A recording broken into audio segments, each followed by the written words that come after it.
The first one alphabetically is Erica Dixon. So Erica, would you like to start?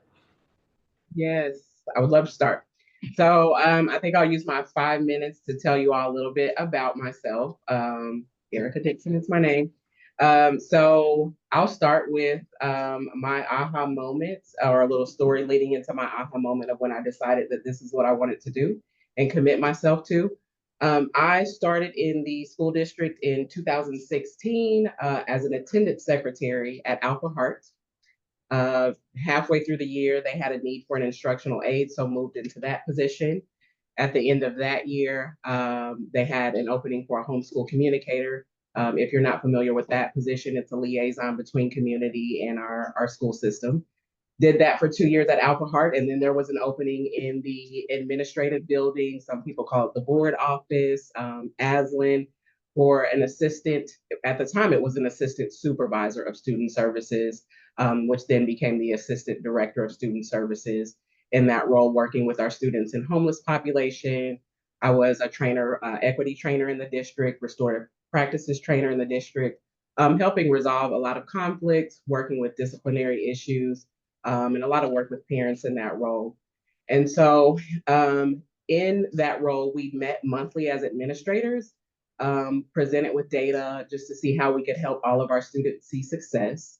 I remember very vividly being in one of the meetings and seeing some students in our subgroups in our marginalized communities that weren't seeing success and having the feeling that we weren't taking enough of a pause or there wasn't enough of an outcry about why these students were seeing success, especially because as a mother of those students, I was like, oh, like we're not pausing to talk about our babies and really feeling that on a personal level. I do have a 20-year-old that has graduated from Battle High School. I have a 16-year-old still at Battle High School, and I have a 5-year-old, so a big gap. Who she is currently at City Garden. She missed our CPS cutoff for her birthday, but I really felt it was time for her to go ahead and engage in a space based on who she is as an individual student. And so she will be coming back over to CPS. So we'll be in a relationship in some form for a very long time. And so when we had our recent celebration in scores, which not taking anything away from that, like that was really great that we were seeing an increase based on the work of our board, our staff, our parents, our students, of everyone that we saw that increase. I still saw that there were groups that were not experiencing victory. And so it took me back to that moment as an administrator. And so I reached out to a close friend of mine, wink, wink over here, called her on the phone, and I said, you know what? I think that I want to do this. And she said, really? And I said, yes, I do. And so here I am. And so that is what brought me to the space. I'm really passionate about utilizing the social capital that I've built over the years in some of those marginalized communities to really see what it looks like for more folks to engage in this process, really help advocate for people that don't necessarily feel like they have a voice in the space, and really see us as a system take innovative approaches to meet the needs of all of our students. If you get to spend time with any of our students, they're amazing, they're brilliant. We probably have a lot of students, don't take this as an insult, this just speaks to their brilliance, that could probably run circles around us as far as current issues and what they look like. And what does it look like to engage them in the educational process so that we're able to see more success, and get them excited about this? I think that there is, I'm looking like, am I paying attention? I didn't miss a time. Okay. So I feel like there is a direct connection to the trends that we're seeing in the city. When you look at education and as it's related to the quality of life, the uptick that we're seeing in our youth engaging in community violence, I think that there is an opportunity to have more collaborative conversation with city officials to see how we all tackle this and really all become, not that it's just a cute saying that it takes a village. It really, really does take a village. What does it look like for us to become that village that our students need? And to join the team, whatever the team looks like, it is a team approach. And I know that we are opponents in this race, but we will, I'll be one of, hopefully, be one of seven. And so, what does it look like to fill in the gaps that I see, to come and add to the team and for us to get to work? And so I'm excited to do that. Engaging in the political space is new for me. It's very different. I'm definitely like a background, like always pushing the doulas. I've left out that I do have a doula collective that I've established. And so I'm always pushing the other doulas, like, you all go do the news interviews and you know, and so this is different, but it's necessary because I definitely want to gain the seat to work. Eric, I wouldn't say your opponents because we get to vote for two. True, true, true. Okay, thank you. Now we can go on and Ms. Waters, would you like to give your intro? I would, and I'm going to skip right over the Shakespeare and talk about myself also and my current work on the school board. So my name is Suzette Waters, and I'm almost a lifelong resident of Columbia. I've been here since I was about 9 years old. So I went to Columbia Public Schools as a student. The two children that I've raised in Columbia went through CPS K through 12 and graduated from CPS. My younger child graduated in 24. So I'm a new empty nester. And then I have been on the board. This is my 3rd year and my 2nd year as president. So my reason for seeking re-election is really the same as the reason I ran in the first place. And that is to support public education as the best method we have to educate all kids. There are other ways to educate kids, but there is not a better way to educate all kids. And I mean all kids. So within that, there have been several opportunities for me to engage and support different levels of the district. So I love getting to interact with students. I've visited probably 100 or more classrooms in the last 3 years, reading to kids. I did a demonstration of the effect of soda on tooth enamel with some boiled eggs because I'm a dental hygienist by trade. That's my paying job. And I'm always down for a science project or a STEM opportunity. I've led scavenger hunts. I've done flashlight word hunts, you name it. I will do that. I've played the piano at a lot of fancy lunches, just anything I can do to be in the spaces where our kids are, that feeds me and it reminds me why I do what I'm doing. I've also really enjoyed getting to talk with a lot of teachers and other educators, principals and the support staff in our buildings to hear from them what their needs are, what are their thoughts on our programs, what are their needs, what's their feedback about how things are going. And that has been really enjoyable also. So board members are assigned to certain buildings, which is helpful. And so every year we've got, a pool of buildings that we try to make it to more often and be their kind of point person or their representative. And so I've made it through, this is my 4th round because I took over someone else's group when I first got on the board. So hopefully if I get another seat, I'll make it through all 7 groups and I'll be able to represent all the different schools. And then I think most importantly, the focus of the work of being on the board is to advocate for students, because that is actually the mission of public education, is to educate all students. And so paying attention to the data that shows how they are doing, both from an academic standpoint, from a behavior standpoint, from an enjoyment standpoint, believe it or not, if they're miserable, that's not good. I mean, if they've learned the standards, but they hate it, that's, we're maybe doing something wrong. Not saying that we need to entertain them 24/7 or that we need to change the curriculum so that it's something they like, or, because there are things you kind of have to learn how to do, and I, having been the mother of teenagers, sometimes they need to do things that may not be their first choice. But it is important to monitor that feedback from students and listen to their voices. And I appreciate what Erica said about the groups that were not seeing victory. And I can say with certainty that our board right now is very attuned to the data discrepancies in our different student populations.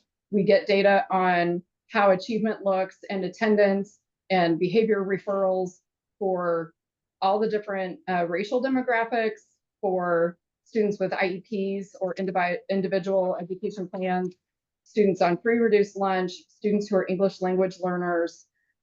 And that helps us understand what additional needs those students have.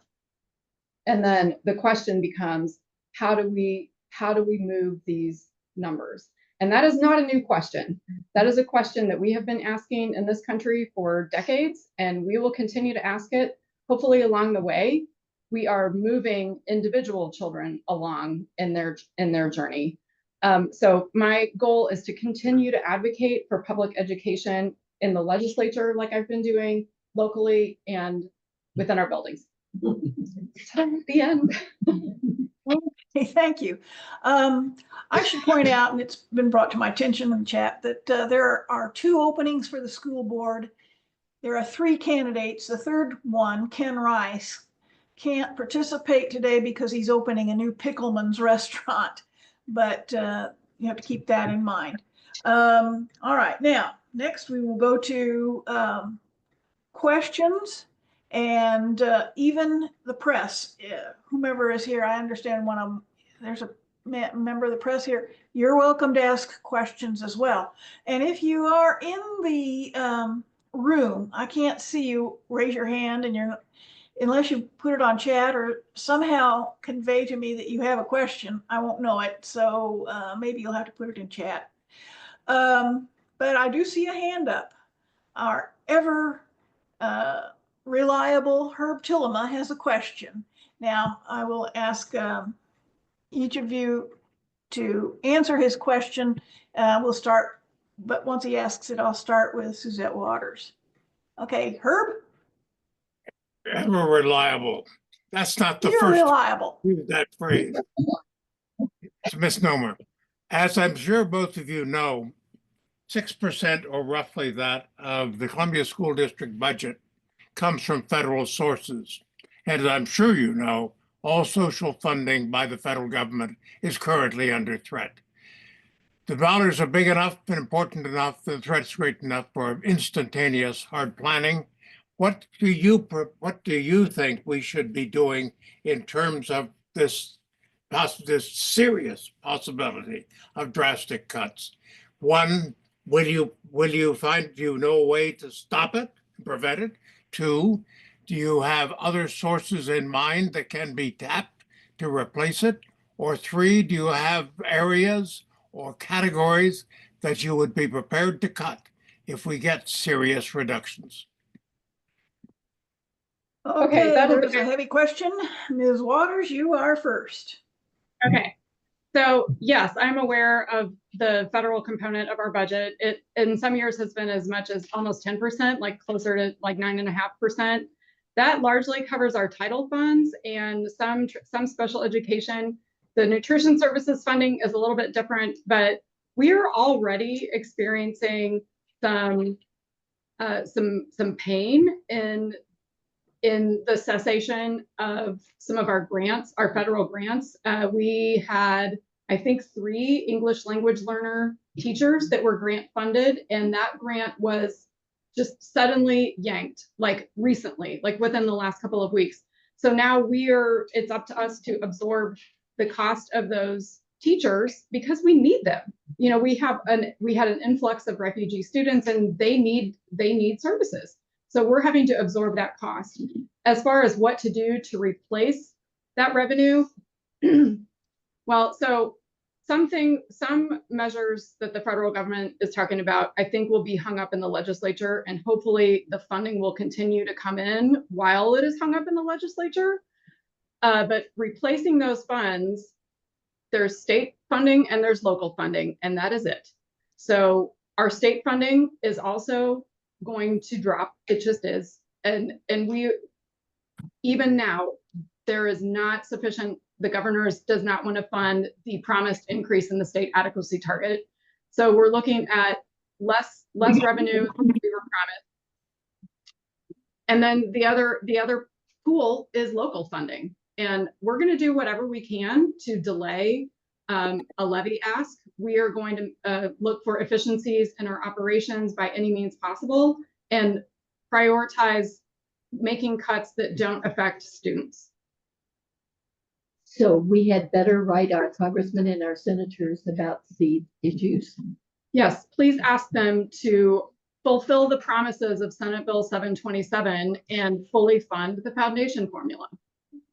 Yeah, so the foundation formula is, But that's if I state. can- that's state. That's state. Now, next But person yes. to answer that question is Ms. Dixon. Yes, You're that on. was super. Okay.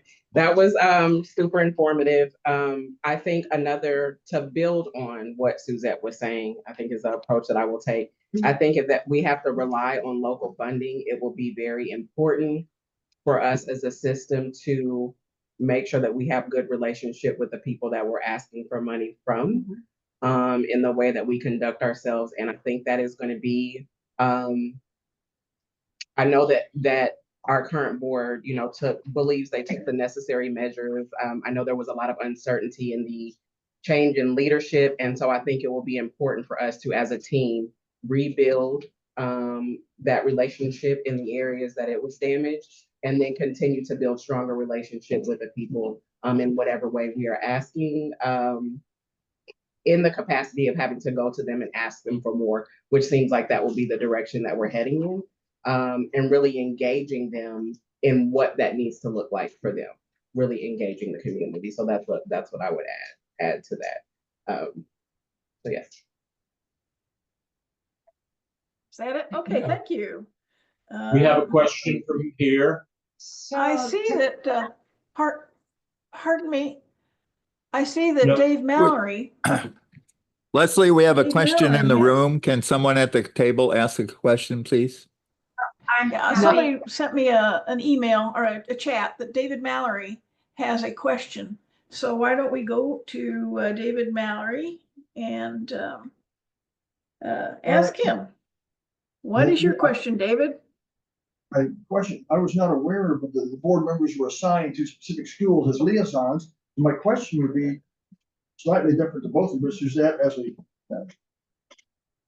how do you, and Erica, how will you get together with the local schools when you're working here today? Or I don't know if Erica does, how does that work out? Or how would it work I'm sorry, David, I couldn't hear you. I mean, I could hear your noise, but I couldn't make out the words.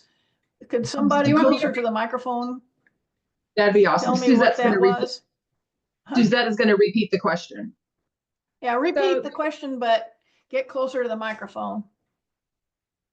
Okay, so the question was, he was not aware that board members were assigned to specific school buildings, and he wondered how board members are able to liaison with the school if they're working. And so I'll talk a little bit about that. So there are, but the first person to answer that question, ma'am, is I'm Ms. sorry. Dixon, because she was the second one to answer the last question. So Ms. Dixon, do you have anything you want to say about that? Yes. So another component of me feeling like I was ready to do this at this time is that I don't have a set work schedule.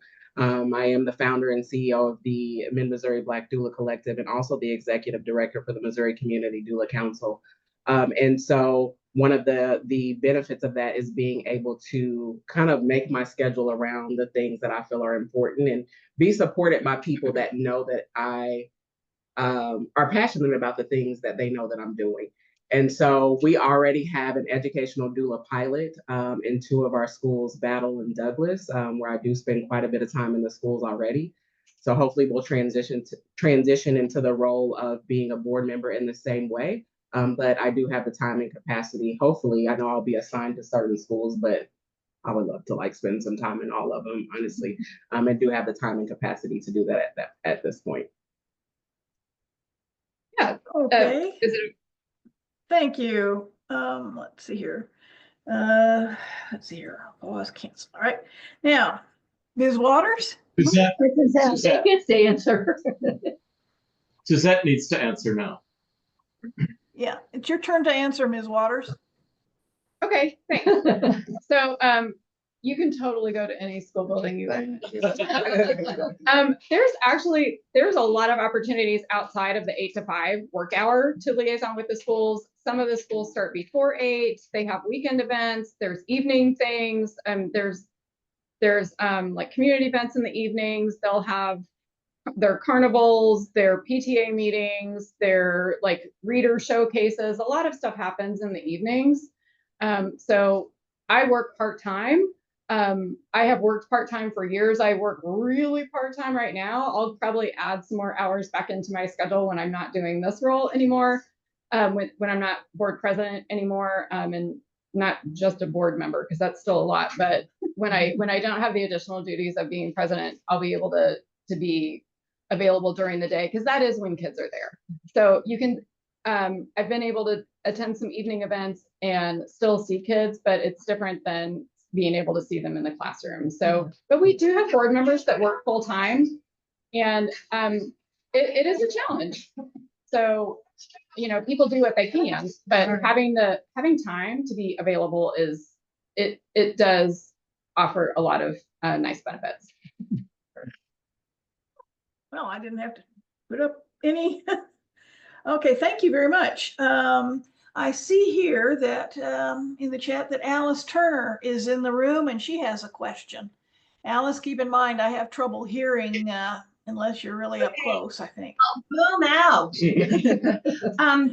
It's sort of a two-part question, but the first part is, I'm assuming as school board members, certainly as individuals, you can lobby our federal and state representatives on these financial issues. That's the first part. The second part has to do with charter schools. So in addition to the losses we're looking at federally, we've got the issues of, I've always heard 15 million might be what it would hurt the school district. Where are we at? Is the school district, as I know in discussions with Paula Harper, looking at legally saying this is unconstitutional, in addition with any bills that might be in the legislature through our representatives or others? Thanks. Of course. Okay. What Ms. Waters is the first one now, but I didn't catch what the question was. Could you, without using up your time, tell me basically distill, what was the question? So it was, how do we advocate? Are we able to advocate federally and statewide in the legislature for our funding as board members? And then do we plan to resist the encroachment of charter schools into our district? Okay. Now you can start now. And how? Okay. So yes, the board we have official legislative priorities that we vote on as a board, and anything that is part of our approved legislative priorities are things that we are able to, as board members, advocate for with any level of legislator, whether it's local, state, federal. It does get a little tricky to talk with legislators as an individual. That, you know, that would have to be made quite clear. You know, if I were going to go off script and advocate for something that the board hadn't approved, I wouldn't be able to wear my name tag or introduce myself as the board president or anything like that. So we actually, on our agenda for Monday, we have an additional legislative priority up for consideration that has to do with limiting the duration of superintendent contracts for obvious reasons. Yeah. And then with charter schools. So there are a lot of options for fighting charter schools. At this point, there has not been anyone that has secured a sponsor or applied for a charter in Boone County. To open in the fall, they would have had to do that probably by January. So we're hoping that if we can get through this legislative session, and there are bills that are filed and they are being pushed very hard to repeal at least that portion of that bill and take Boone County out of it, that we can keep that camel's nose out from under the tent, because that, once it starts, there's no turning back. So at some point, if I have to throw my body on the train tracks, that's what's going to happen. But I think we'll be able to get there legislatively, and if not, nothing's off the table. We will fight. And look at the Okay, unconstitutional. Is that it? Okay, thank you. All right, Ms. Dixon, you are next. Okay, building on what Suzette said again, I think another important component is educating the community on the implications of this. what it would look like for charter schools to be in our community, the lack of governance that they have, how students with special education services don't have to have those same services in the space, how there doesn't have to be, the acceptance of it's I know this is a hot topic, a hot word right now, but it's an equity issue and access to those spaces. I also think that there is an opportunity not to just disregard the parents and families that are seeking other options, have more conversation about why you're seeking other options. Are there needs that we're not meeting? And really taking innovative approaches to meet those needs. And so I would like to, bring more of that to the space to really engage the community, because when you talk about approaching this as individuals, anytime we approach something as a collective and we're organized, it's going to have more of an impact. And hearing from people that it's impacting on a day-to-day level. So really engaging more of the community on the potential implications of charter schools being here. Okay, thank you very much. I'm told that James Gordon is in the room and he has a question. So Mr. Gordon, could you ask the question? Yes, thank you. I want to move closer to the mic. Can you hear my voice? Okay, I can hear you. Excellent. Erica, you mentioned issues of trust between CPS and our community, and how relevant that is for like the sustained support and funding for our local school district. I was wondering if you and you as well, Suzette, could speak to like the what are those issues? What are they about really? And maybe talk about some potential remedies as well. And I would hope that in your response you would I want to acknowledge that there are networks of activists and even particular individuals who are perennially like spinning people up about immaterial things and sometimes completely make-believe things happening in our schools. And like, I definitely want us to set all that stuff aside and talk about some real deeper issues of trust that may be persistent between our community and our school district, and what we can do about it. Mm-hmm. Mm-hmm. Now, and I should have said that all questions have to be addressed to both candidates. So both of them are going to answer whatever it was that you asked. I very much want to hear Ms. Waters' the first, pardon me? I very much want to hear the first person to answer would be Ms. Dickson. So Ms. Dickson, can you answer that? Yeah, and I'm wondering if those groups of folks and people that you speak of are relevant to what you're asking as well, because I think that and I'm not a board member yet, so this is an assumption that like we feel like we have an obligation to respond and not, these are parents, right? And so we do have to engage in some capacity, sometimes because we're spinning ourselves in that we can lose focus on our students, right? And there's, the louder voices in the community, the more contentious voices in the community that we have to engage with to some level. We had a brief conversation last night when we were at an event about like to what level, right? Because it does take our focus away from like what's really important, and that's our students and the people that actually want to engage with us on issues that matter. And because that consumes enough of us that we may not be as student focused as we need to be, I think that is a root of a lack of trust. Like that's energy that we could focus on how we could be approaching like more of our students seeing success. And I think getting good outcomes with our students is going to be the first way that we build trust. I'm giving you my most prized possession for the majority of their day to help, hopefully that you'll impact what success will look like for them in the future. And so shifting the focus and trying to find some balance in that. And, as a team, we'll have to collaborate on like what that looks like moving forward. Being as transparent as possible in the decisions that we're making, engaging the community as much as possible in the decisions that we're making, I think is important. So yes, those would be my answers to your question. Oh, okay. So thanks for that. Well, now, Ms. Waters, you have your turn. Thank you. So thinking about trust and what causes people to lose trust and how to gain back trust, I think in general, people lose trust because of a lack of communication or because of a misunderstanding. And so the way to fix that is to acknowledge the misstep and then fix it, communicate better. I'm going to ignore the elephant in the room for like 30 seconds and talk about some other ways that the board has been very intentional about involving the community and communicating better. We started live streaming and recording all of our work sessions and committee meetings. And previously, the only way to know what was going on there was to read through the agenda and maybe get a little bit from that, or to attend in person. So only our regular session was recorded or live streamed, and now everything is. We started a special education task force. We started quarterly public listening sessions that are held at different locations every couple of months, and people from the community can come and talk about whatever they want with 3 board members.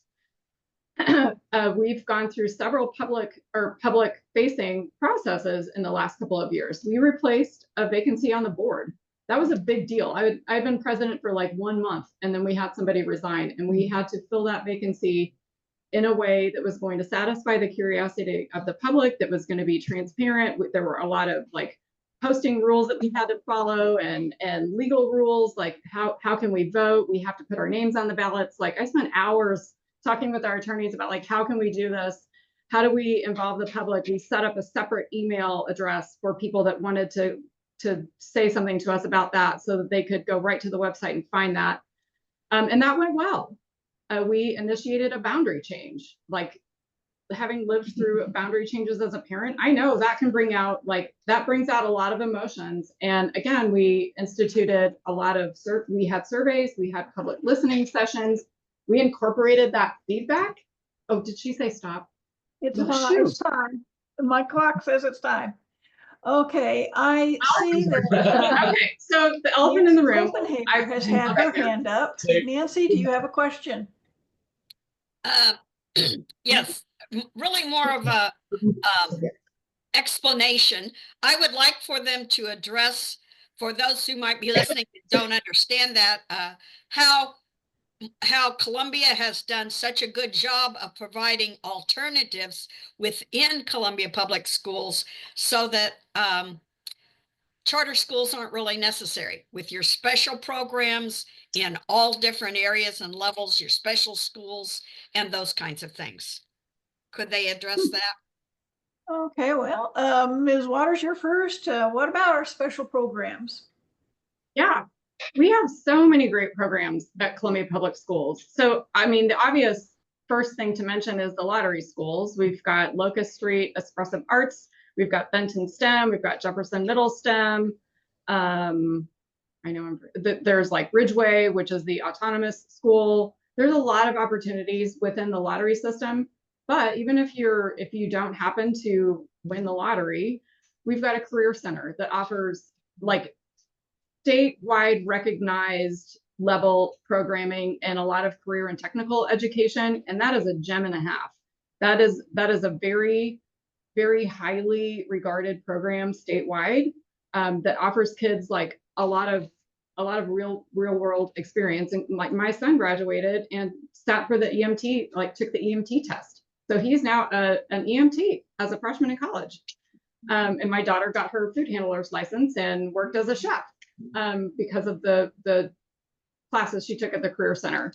We have dual college or dual credit with colleges that is very attractive to parents from a financial standpoint.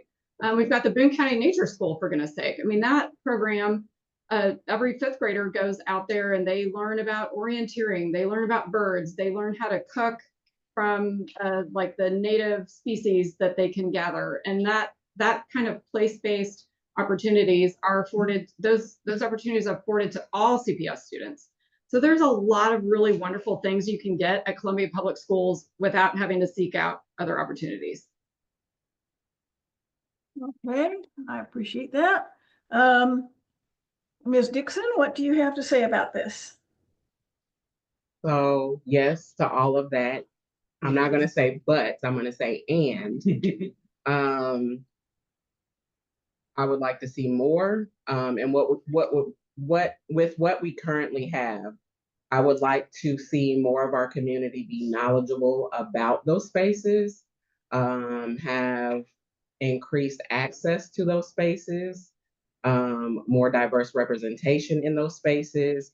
And so what does it look like for us to be, to have more of the community aware that those spaces exist, more students have access, and to add more to that. And so I do still think there is more that can be done as far as programming to really know they're not going to enjoy every part of their education, but how do we build a system around our students that takes more of a look at more of an innovative approach to look at who they are as individuals. We don't operate the same as adults. And so we do, go about education as like a one size fits all model. The way that we're continuing to do things as we've always done them. And I don't know if that's going to get us the best results moving forward. So I would, just like us to see us look at some more innovative approaches, and then, more folks have access and education about our existing spaces and programming. Thank you. I see there's a question on chat, which actually addressed a question I wanted to ask. So there's two of us who are interested. Kathy Jensen asks, have there been directives from the U.S. Department of Education, or DESE, the State Department of Elementary and Secondary Education, any government directives that CPS must eliminate DEI? What should the board do if these directives come? What can you do? And that's pretty heady. It's my question as well as Kathy Jensen's. And we'll start with Ms. Dixon. I don't know if y'all noticed my hard eye roll. So I feel like regardless of what comes down, we have a duty and an obligation and a responsibility to all of our students to make sure that they feel safe, welcomed, and that they see success. And so I haven't been in the space as a board member to know like what the current directives or impact is right now in this moment. But that is how I feel, and I stand firmly in that. I'm sure I'll probably be going in this portal quite a bit, but yeah, that's our responsibility, regardless of what order comes down. And so that's how I feel about it. I plan to stand firm in that. Would love to let people know like that's who I am before you make the decision on who you vote for, because I plan to be unwavering in that. So. Okay, well, Ms. Waters. So the board and the administration are both paying close attention to directives as they come down. So far, there has not been an order that gives us a deadline or specific things that we have to do. We got the Dear Colleagues letter, and there's rumblings of things, but here's what I will say. Diversity just is. No one can mandate you to not be diverse. So I was like, that I don't even understand. And inclusivity, like, I don't, like, how do you not be, like, how do you stop being inclusive? Like, slam the door on some kids and not others. And I'm not trying to make light of this, because for some people, this is a terribly scary, disheartening, disgusting thing. What I'm saying is, what we call it, if what we call it needs to change, if someone's job title needs to change so that we're no longer on the watch list that we're on now, then that's an easy fix. We're never going to stop treating kids fairly, accommodating their needs, providing them what they need to succeed. And I would argue that no one is really against that. Like, one of the ways that we practice equity is by changing the colors on the school calendar so that if you're colorblind, you can still see is it a school day or an early out day. Like, that's equity, but who's arguing against that? I don't understand. So I guess, not to turn this into a a culture war conversation, but I think that's actually what this is. And when it comes to funding, there's going to be like specific criteria that we have to meet, and we'll just meet them. We'll figure it out. We will not ever stop delivering quality instruction to all students. Okay, thank you. I see here that it says that David Robinson has a question in the room. David? Oh, Al says no. Okay. Yes, I want to thank you for that very interesting discussion about the board's outreach and relationship with the public and the parents. I'm going to ask a similar one now that may not, certainly not as much on our minds, but both of you have interesting perspectives on it. The board's relationship to administration, central and maybe school administrations. What do you want to tell us about the goods and the bads, the opportunities, the way it works about the board and administrators in our school system? You have good views on that, I think. Okay, Ms. Waters is the one to answer first here. Okay, so I have good relationships with a lot of our central administration as well as our building level administration. The role of the board really is our only employee is the superintendent. So we don't work directly with the other cabinet members, you know, the chief of schools or the chief academic officer. Under our previous superintendent, that was enforced pretty strictly. Like they were told they could not communicate with a board member unless he was copied on those communications or unless he was present in the room. And that, you know, he just wanted control over that. Dr. Belter has not been that way. And I think Dr. Klein will not be that way. He's like, oh, if you have a question, yeah, like just deal with it directly instead of having to go, you know, play telephone and back and forth. They all play different roles, but our main point of contact is between the superintendent. And then we accomplish the work that other departments need to, or we kind of govern the work that other departments do through the superintendent, if that makes sense. Mm-hmm. Does that answer your question? Okay, fine. Ms. Dixon, can you answer that? Yes. So it's been interesting to potentially move into the space of a board member, especially coming from working already with a lot of our administrators as being an administrator. I mentioned I was the assistant director of student services prior to me leaving. So I have built a lot of relationships with a lot of our staff and administrators already, and even transitioning out of that role through the educational doula pilot, through, being a parent, and a lot of us still have close relationship. I plan to maintain that relationship because I think it is important to gain their perspective, and hopefully we've selected a leader that will not definitely, establish structure and order to things, but will not gatekeep the building of those relationships and the collaborative approach that we need to take. And so even moving into a different role, still plan to maintain the relationships that I've already established in hopes that, it will help more of our students see success. Okay, is that it? All right, thank you very much. There is, oh, all right. Herb, our reliable, has another question. Herb, what is your question? Last name is Tillema, which does not translate to reliable. But anyway, I have a question that concerns the career programs of the Columbia Public Schools. Prelude to the question, we should be talking about this more than we do in our discussions about school board policy and so forth. It's extremely important for a good many number of students. And Columbia Public Schools can be credited with having recognized that good career programs mandate that the students will have a full high school curriculum otherwise, and the career program is not a substitute. Problem, do we decentralize or centralize?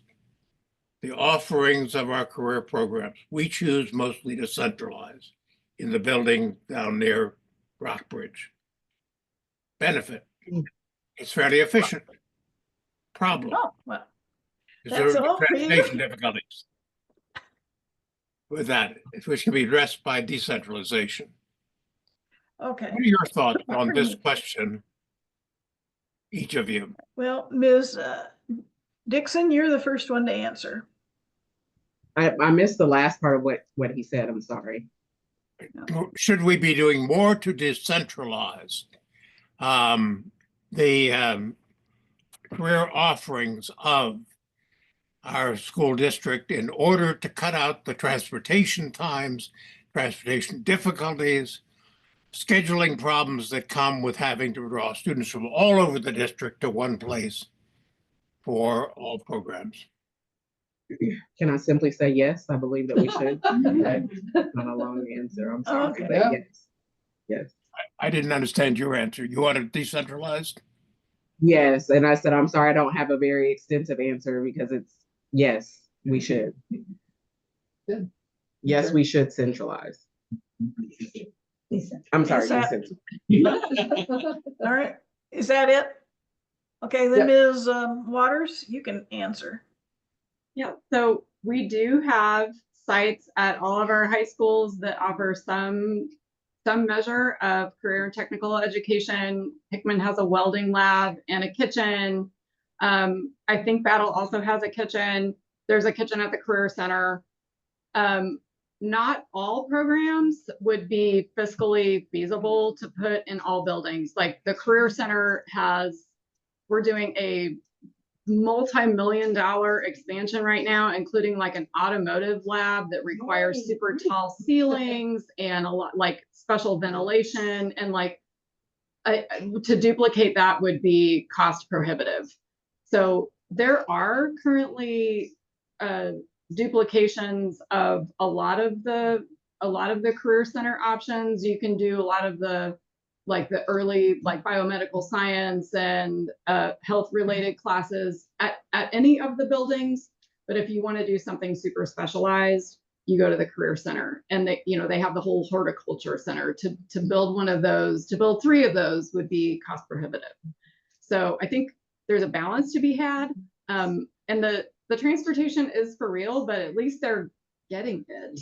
So I think it's better to bus them to an amazing opportunity than to not have it. Okay, thank you very much. Let's see here, there's, I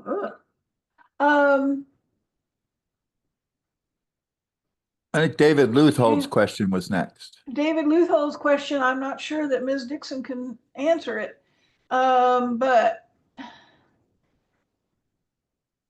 should I ask David? It's only can be answered by Ms. Waters, really. But I could at least I'll address that. rephrase it in a way. All right. The departure of Superintendent Yearwood. Leslie, Was he? Huh, pardon me? Suzette says she can just address that in her closing statement, and that'll save it being an issue. We can just Okay, move on to all the right. next question. Very Yeah. gracious. A lot of people are interested in the departure of Superintendent Yearwood, and we'll get to that in your closing statement. Let's see here.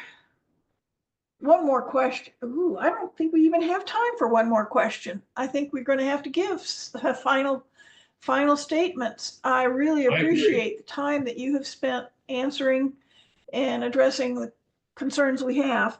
And now, the first person that spoke last time was Ms. Dixon. So Ms. Waters, you speak now for 5 minutes.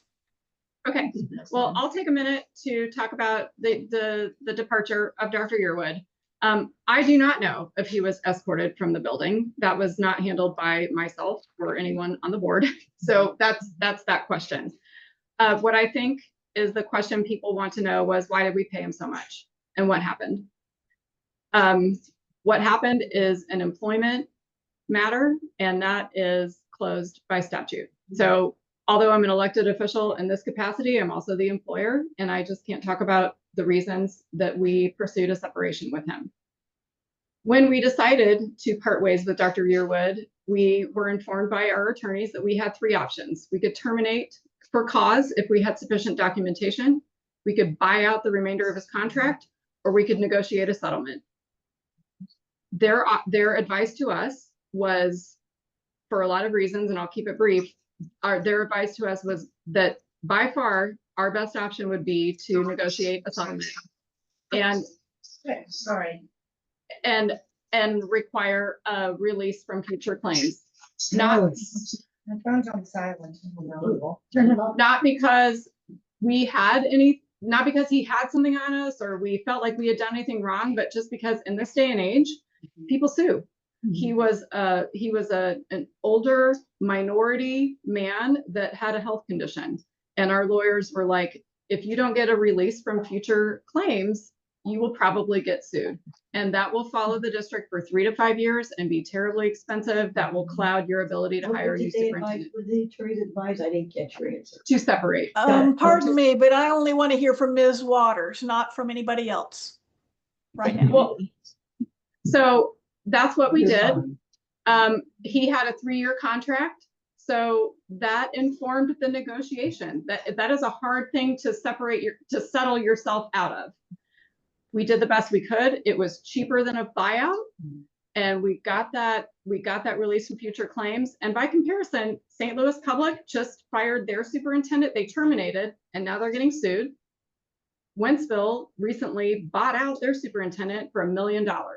So coming in where we came in, we felt it was the best path forward for the good of the district. Yes, it was expensive. We have since identified efficiencies that we have already recouped a great amount of that money. And we are now poised for such greater success. We have a superintendent coming in who is changing the culture of our district, who will be able to change the culture of our district, which is already greatly improved, in my opinion. My personal life has actually greatly improved since the change in leadership. But that was an important thing that we unanimously decided to do. And to get 7 people to agree on a decision of that magnitude is no small thing. And I know it was expensive, and I know it is frustrating that we can't list out all the reasons. And that is a frustration that I carry with me all the time. And I hope that the proof will be in the pudding, that our continued success and the improved morale of our staff and the success of our students will speak for itself. Thanks for letting me address that. And also, just in closing, I remain committed to all of our students. The bulk of my life, my time and my energy right now is advocating for Columbia Public Schools. It's the district that I love, and I'm here to stay. Nothing else means as much to me as our public school district. I mean, my own kids, but so I'm always going to be all in for CPS. Thank you. Oh, okay. Well, thank you. All right. Ms. Dixon, you have 5 minutes to say whatever you want to say. Okay. Well, I don't have any hot topic issues to close with. Lucky. Right. I'm glad. But I and I say I'm glad, but I am up for challenges, and I hope that I will come April be able to be a part of the team and be a part of the folks that will help build what it is that our students need to see and rebuild and restore our relationships with the community where they may have been broken, and just really be able to and expand on those relationships. And so it's really what I'm passionate about. As I said, engaging in a political space is new for me. I'm ready to get to work. I'm ready to get to work, do whatever advocacy that needs to be done. I had a little bit of a contentious moment with somebody that stands in opposition of us a lot. And I said, I cannot be bullied, intimidated, or this cannot be erased out of me. This is a part of who I am. It literally runs through my veins. And so I'm just looking forward to hopefully joining the team, and let's work. and get to work for our students and ultimately our community. So like our system is one of the best indicators of what the condition of our community will be. And so I'm excited. Hopefully I'll gain a seat. And I just appreciate you all opening up your space to me today. Thank you to both of you. Thank you very much. I appreciate the answers, and I guess I will turn this over to our presiding officer now. Hang on at home. I'm gonna spin you. Oh, you want to see me? Can- I don't know. Why not? Can we ask her? Just wait a minute, okay? I just want to say thank you, Leslie, for your usual masterful conducting of these panels. It's difficult under the circumstances of a hybrid meeting. And for that, I have to thank David Taylor and Sarah Caitlin for their wonderful work on web. Most of all, I thank our two guests for putting up with this complicated situation.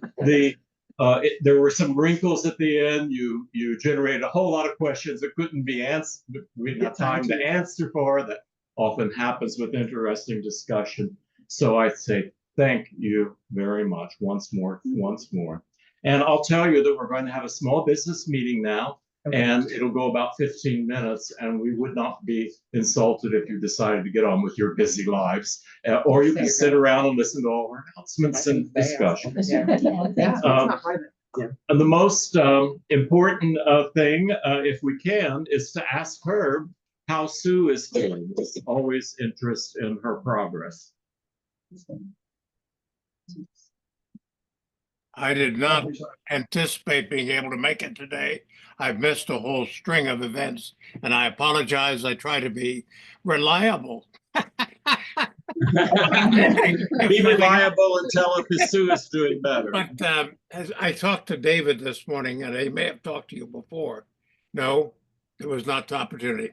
Okay, well, Sue had an operation March 5th to replace a aortic valve that had been replaced 7 years ago. They're supposed to last a lot more than 7 years. Much, much more. But it didn't. They had to replace it.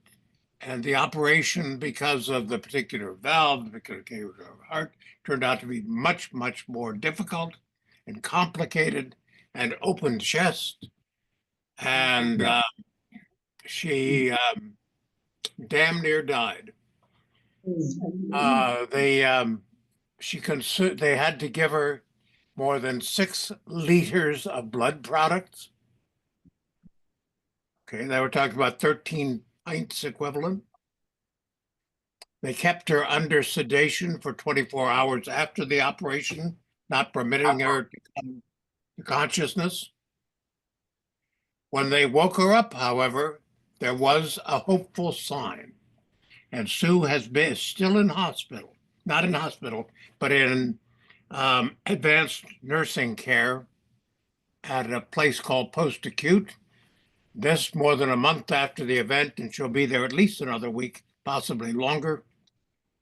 She's making progress, but almost all bodily functions were severely impacted, except her mind. And when they woke her up, I was beside her. And when her eyes opened and she looked up and saw her, I said to her, "You lost a lot of blood." Her first words, and I will quote them to you, say everything about Sue and about her prospects for being at this meeting in the future and continuing to cause problems and trouble and good trouble here in Columbia. She said, "I was just trying to bleed Trump out."